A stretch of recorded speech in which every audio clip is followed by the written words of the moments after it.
Let's talk about life. Hey, everybody, how are you? This is a little bit of the disclaimer. Everything I talked about are basically all of the experience I have been through, all the treatment that I have been used, and all the medication is used on myself and purely treatments for myself only. Now, if you have any medical conditions, medical concerns, any question regarding your medical condition, please reference those to your doctor. They can give you the best advice. Thank you. So in this video, as I mentioned at the beginning, I want to talk about how life is, dealing with the ankylosing spondylitis throughout all these years. I want to talk about, the direct causes of ankylosing spondylitis and how is it indirectly caused that, kind of interfere with the life as well. And, dealing with friends, the families, the hardship, work, and all the stuff. I want to, kind of get a touch up on it. And I wanted to kind of cover, compare the difference between, how I've been through with my condition, comparing to other people who has maybe dealing with similar or even worse, more unfortunate condition that, came up. And what I am looking forward to, in my life, in my later year, what I'm hoping to get out of, the rest of my life, and hopefully, there's a lot more of the years to go. So if you watch my videos before, and I have a lot of them out there, I started having pain when I was in my teenage year, roughly about 13 years or so.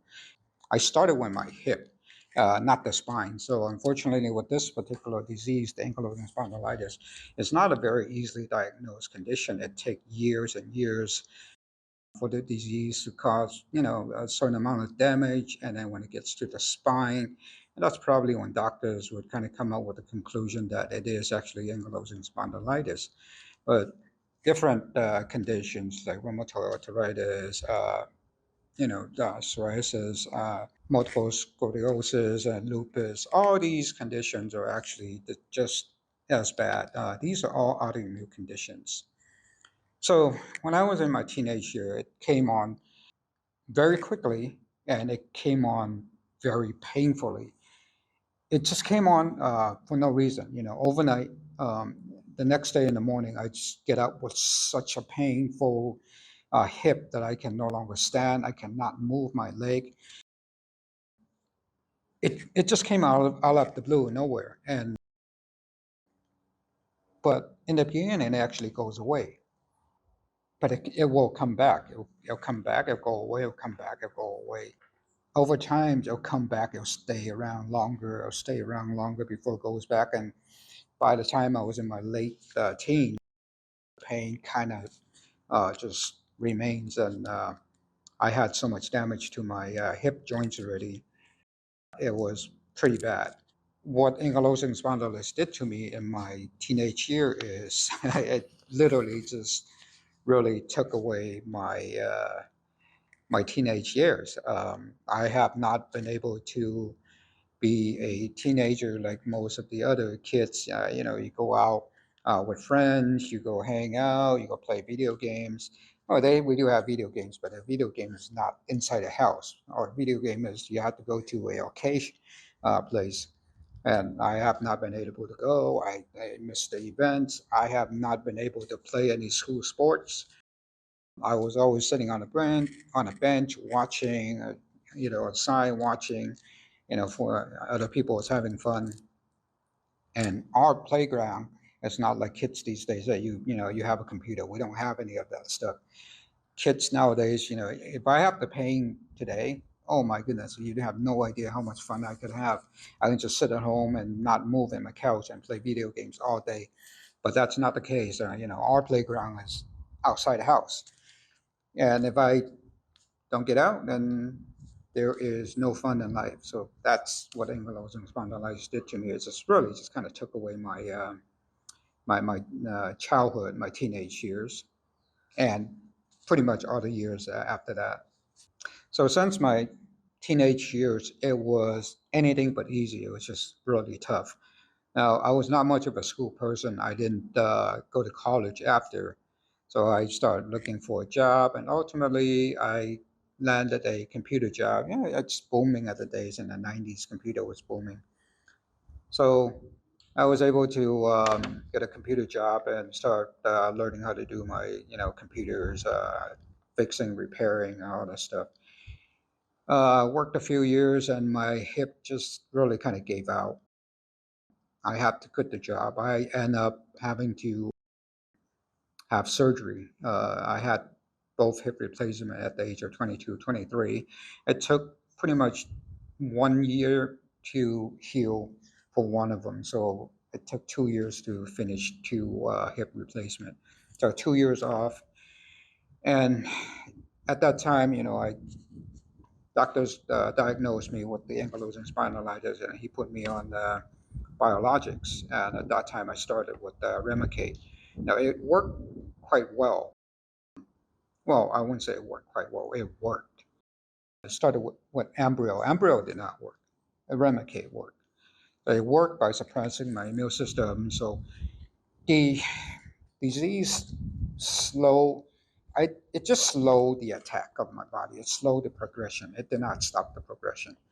So ultimately, after my hip was healed, I was taking a lot of medication, including I was on biologics. I was on non-steroidal anti-inflammatory drugs. I was also on opioids.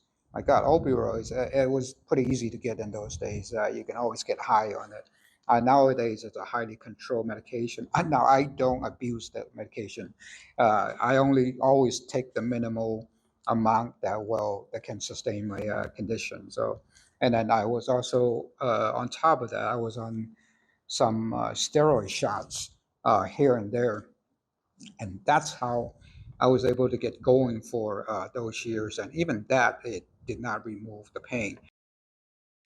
I went back to school um, with a lot of pain. I just kind of barely made it through. I went back to school because I didn't make it after my high school. I went back to school and educated myself in the field of the computer.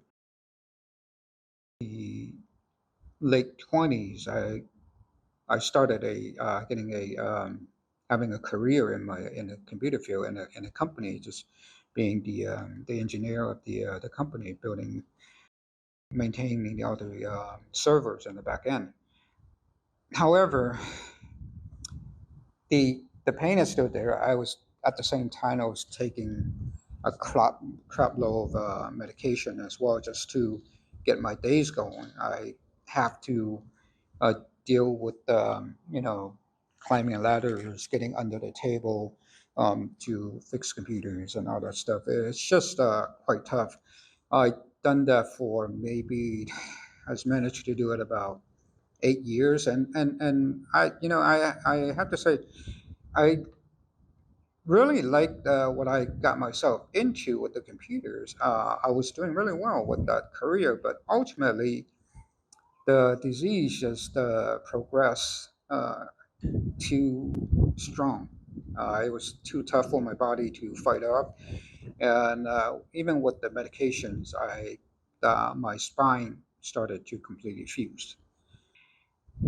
In my early 30s, the ankylosing spondylitis literally just ended my career because I can no longer stand or even sit or lie there.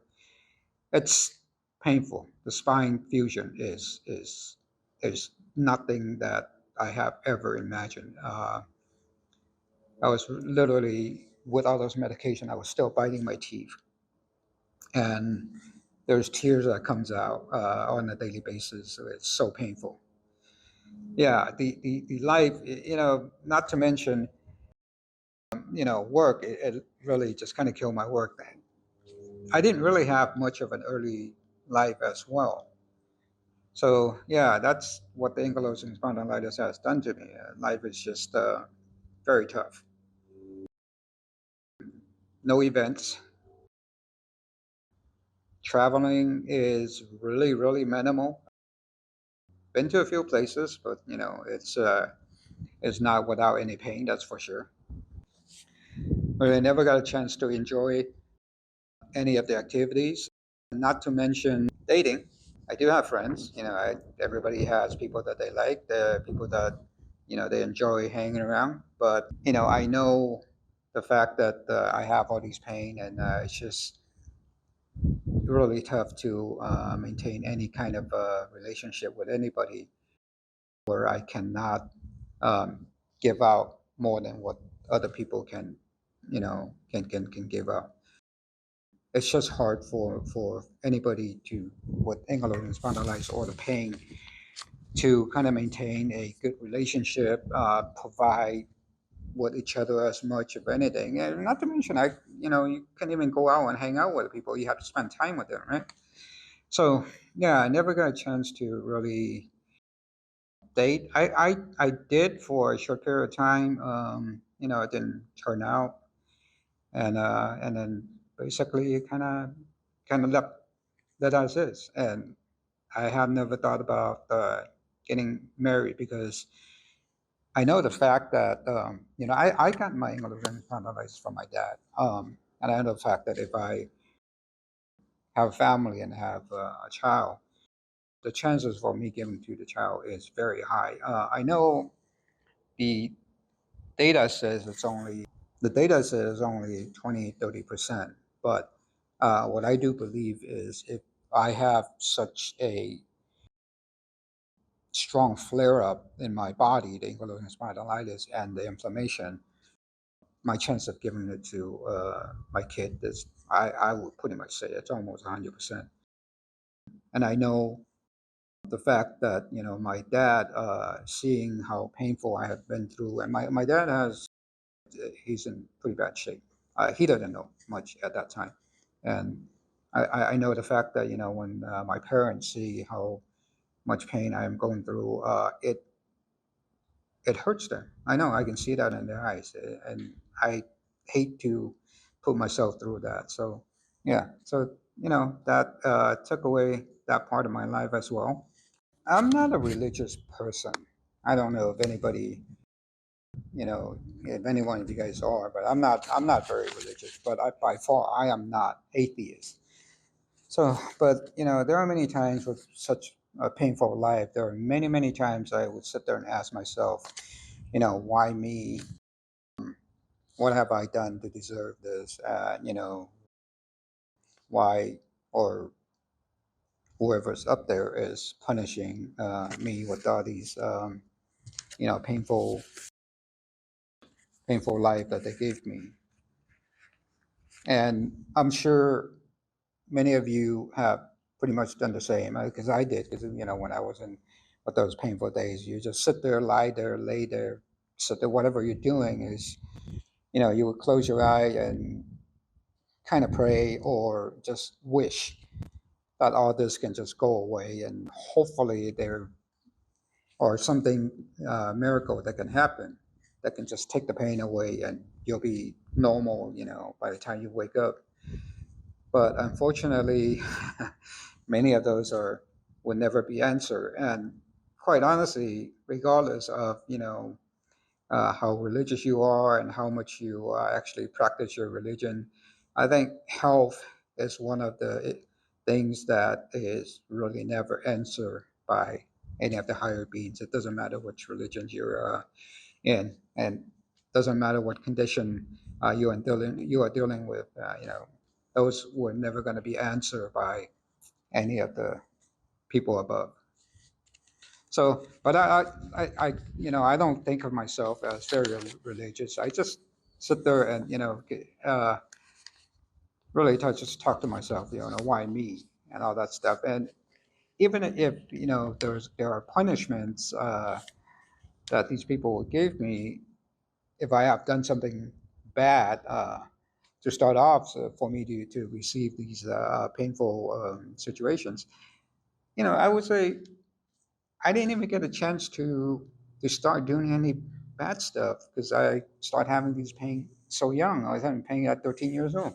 I didn't even have the opportunity to be bad yet, to be a bad person.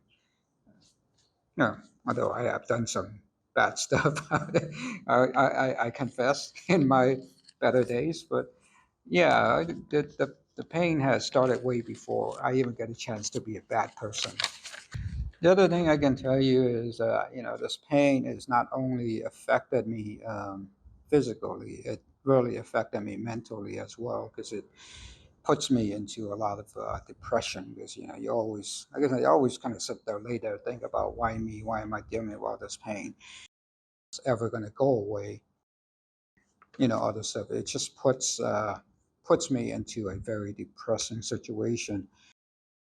Not only the pain, you can't attend many of the activity you cannot attend, many of the events you cannot go, you cannot even hang out with friends. Yeah, it's just, a lot of depression, a lot of anxiety. Well, this disease can put you into a lot of hardship.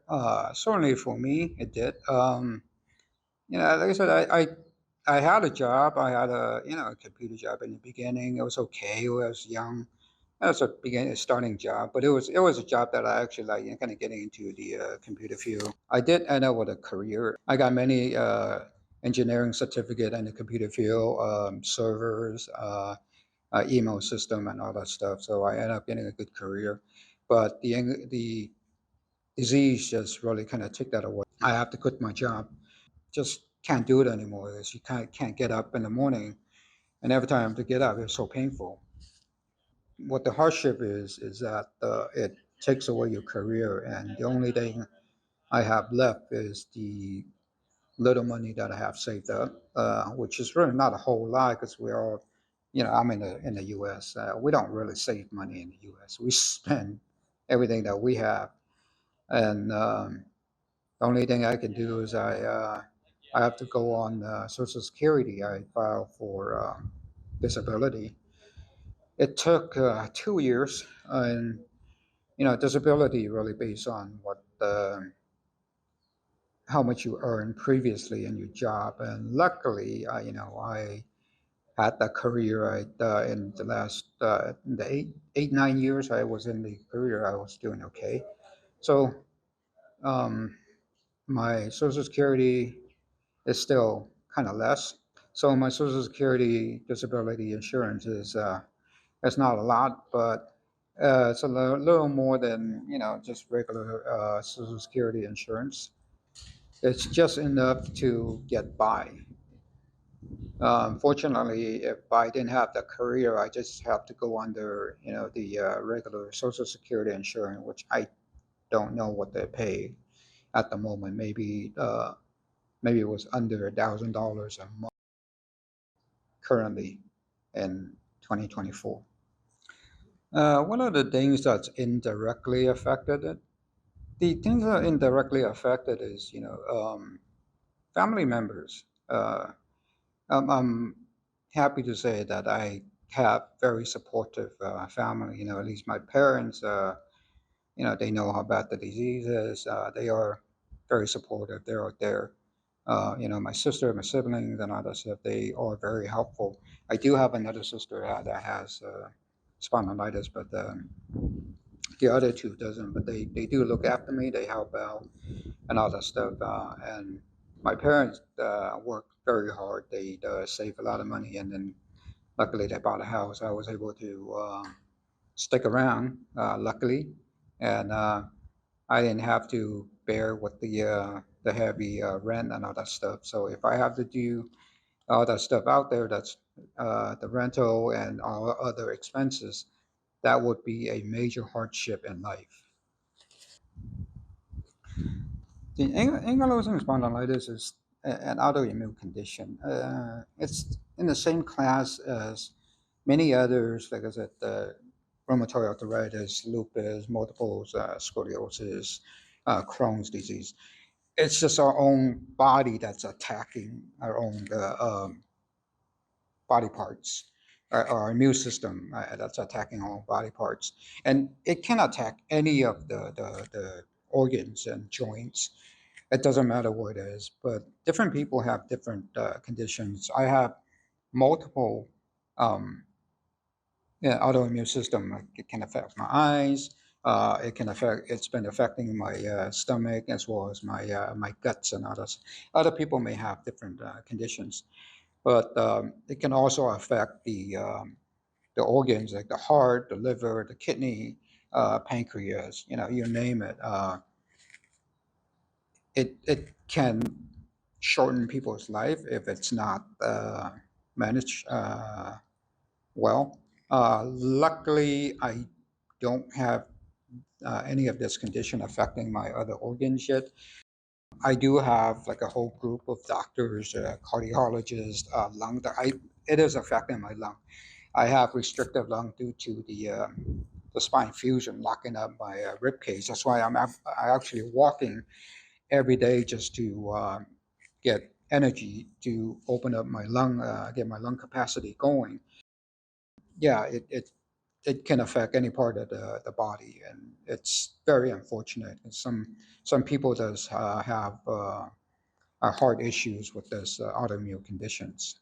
I'm actually going to go off the subject a little bit. 2020 and 2021 is really not the worst year for me. It's, the COVID-19. To me, it's more of an inconvenience. I didn't have any major issues with the COVID-19. I did get infected, but it was not major. It's more of an inconvenience that we cannot go to anywhere. However, 2024 is really a bad year for me. It's only October and it's not the end of the year yet. I already lost five families and friends, and one of my friend had a major heart attack, and he had a cardiac arrest. But there is a miracle, to be honest. He is actually alive. Everything it came in very smoothly. His wife was right next to him, and then the paramedics came very quickly. They got him. They started his heart, and they got him to a hospital. And the hospital was able to. He had a heart attack, so they were able to operate on him, gave him heart surgery, and got his heart back up and going. That is one of the miracle things that happened. But unfortunately, five of my other families and friends is no longer there. I have one more cousin that is at the end of his life. We're just waiting to see if it's this couple of weeks or maybe sooner, maybe a little later, with a tumor, a brain tumor. I had a brother-in-law had a heart attack that he just dropped dead. Nobody's around. It came on very suddenly, and I have two other friends that also was gone from cancer. So 2024 is really not a good year. And the reason why I brought this up is because I am having a little bit of heavy heart because of my cousin. I love this cousin. So is everybody in the family, the whole generation. He is a very lovable person. He has kids and wife as well. It's seeing him in this condition is very tough. But he had a brain tumor. Unfortunately, there's not much anybody can do or any doctors can do. He did an operation, a surgery 2 years ago. Me and one of my other sister knew a couple of doctors. We pulled a lot of the string and got him into a university medical hospital, and did a surgery on him and kind of removed most of his tumors. But unfortunately, they can't remove everything because it was so big. It was going into where all the nerves, the brain was controlling all his body. If they cut any more, he could have been paralyzed. But anyway, with the chemotherapy, the first few months it was actually doing quite well. 3 months, the tumor was completely gone, but unfortunately, the fourth month, that shadow starts coming back, and then over the last year and a half, it's been on chemo, and medicine is no longer holding up. So yeah, he's on the brink, and like I said, this is not even the end of 2024 yet. And the reason why I bring this up is I know, as much as the ankylosing spondylitis has done to me, all these painful years, all the surgery that I have been through, I have gone through multiple surgery, two hip replacement, two shoulder replacements, and other scopic surgeries as well.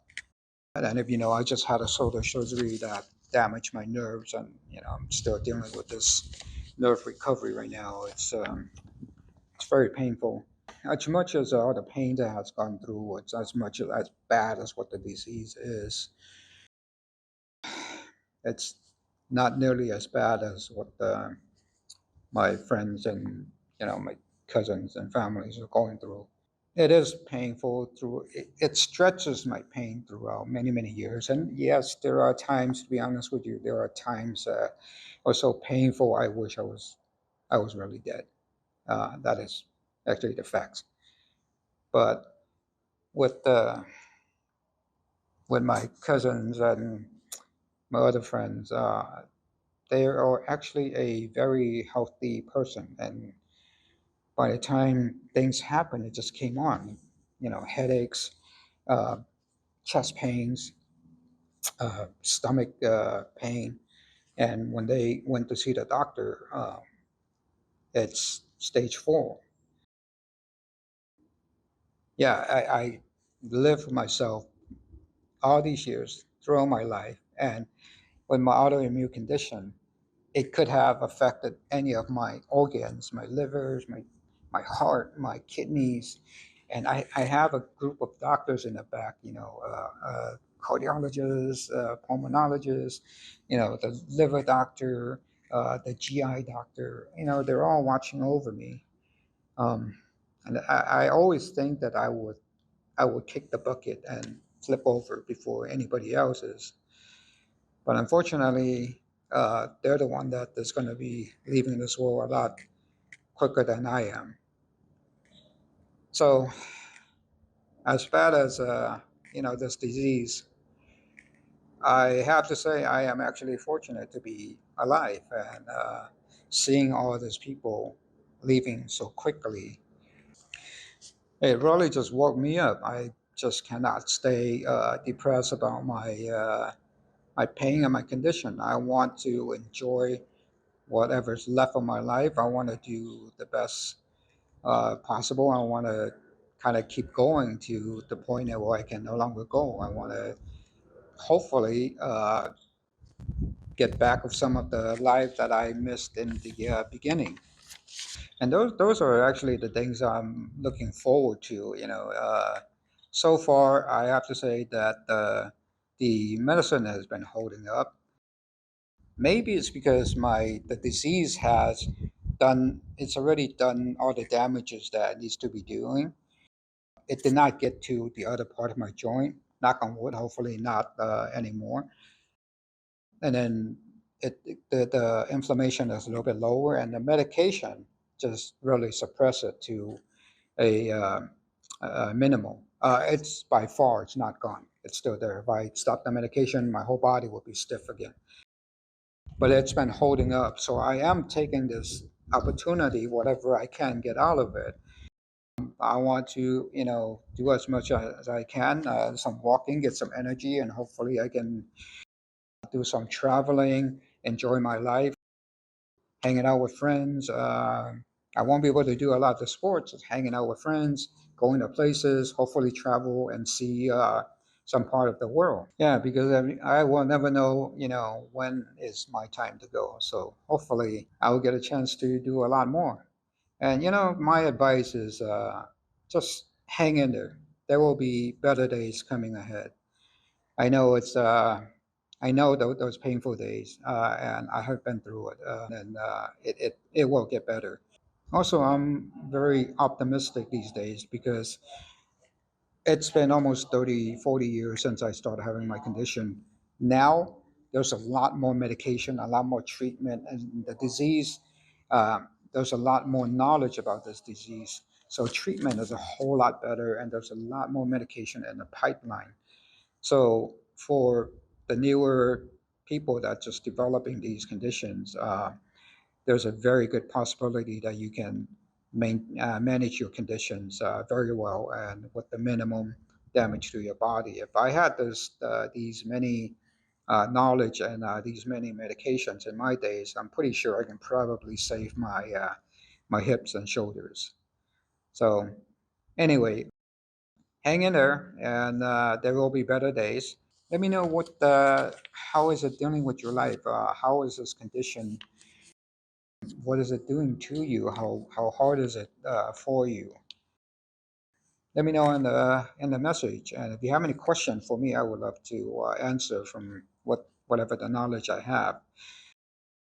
Anyway, thank you for watching. That's all for this video. I hope everybody will stay healthy and stay pain-free. I'll see you on the next one. Take care. Bye-bye. I came all the way up to the mountains to make this video.